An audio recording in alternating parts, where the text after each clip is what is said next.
नमस्कार। हम सबके अंदर एक गहरी शक्ति महसूस करने की चाहत होती है ना? लेकिन क्या हो अगर वो शक्ति एक प्राचीन रहस्य में छिपी हो? आज हम उसी रहस्य से पर्दा उठाएंगे। ये कहानी है ओजस की, हमारी सच्ची जीवन शक्ति की। देखिए, ये सिर्फ जिस्म की ताकत या तेज दिमाग की बात नहीं है। ये वो अंदर की आग है, वो लौ है जो हमें सुबह बिस्तर से उठने पर मजबूर करती है, जो हर दिन को एक मकसद देती है। आज हम उसी चिंगारी की जड़ तक पहुंचेंगे। ये एक ऐसा सवाल है जो हम सबको कभी न कभी चौंकाता है। हिम्मत और लचीलेपन का वो अदृश्य स्रोत आखिर है क्या? इस पहेली का जवाब मॉडर्न साइंस में नहीं, बल्कि हजारों साल पुराने ज्ञान में छिपा है।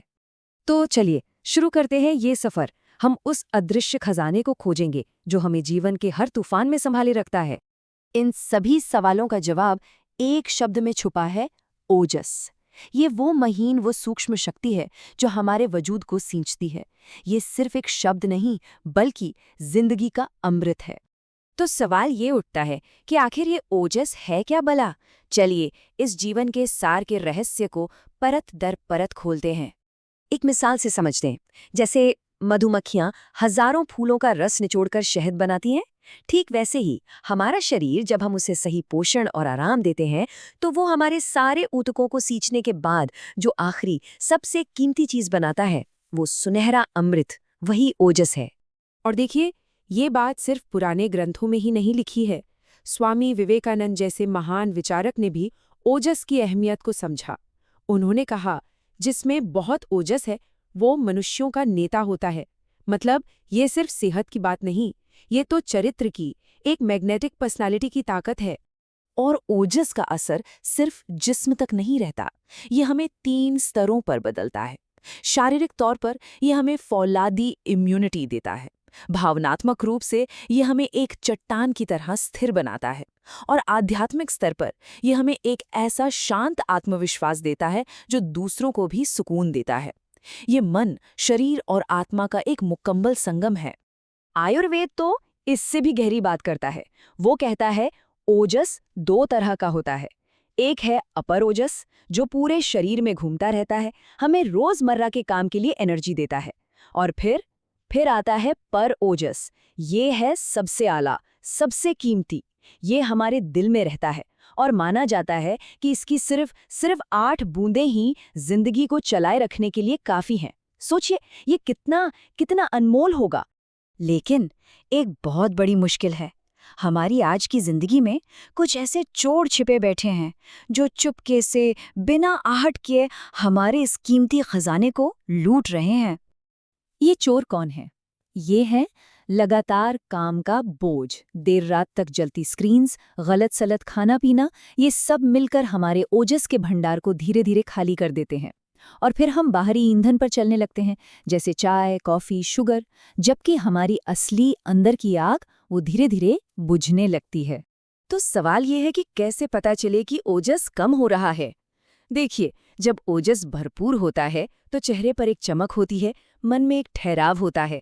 लेकिन अगर हर वक्त की थकान, छोटी छोटी बात पर चिंता, बार बार बीमार पड़ना, अगर ये सब महसूस हो रहा है, तो ये ओजस क्षय का संकेत हो सकता है। एक अलार्म जिसे नजरअंदाज नहीं करना चाहिए। लेकिन अच्छी खबर ये है कि हम इस कहानी को बदल सकते हैं। हम अपने इस जीवन शक्ति की हिफाजत के लिए, उसे फिर से बनाने के लिए अपनी खुद की एक मजबूत ढाल तैयार कर सकते हैं। और इसकी शुरुआत होती है हमारी थाली से। हर निवाला या तो जिंदगी बनाता है या उसे घटाता है। घी जैसी चीजें, जिन्हें आयुर्वेद में ओजस का खजाना कहा गया है, और अश्वगंधा जैसी जड़ी बूटियां, ये सब सीधे हमारी अंदरूनी ताकत को बढ़ाते हैं। और फिर बात आती है हमारी दिनचर्या की। गहरी, अच्छी नींद ओजस को वापस भरने का सबसे बेहतरीन तरीका है। गरम तेल से की गई मालिश, जिसे अभ्यंग कहते हैं, या फिर प्राणायाम। ये धीमी, सुकून देने वाली आदतें हमारे नर्वस सिस्टम को उस हमेशा भागो वाले मोड से निकालकर शांत करती हैं और इस अनमोल सार की रक्षा करती हैं।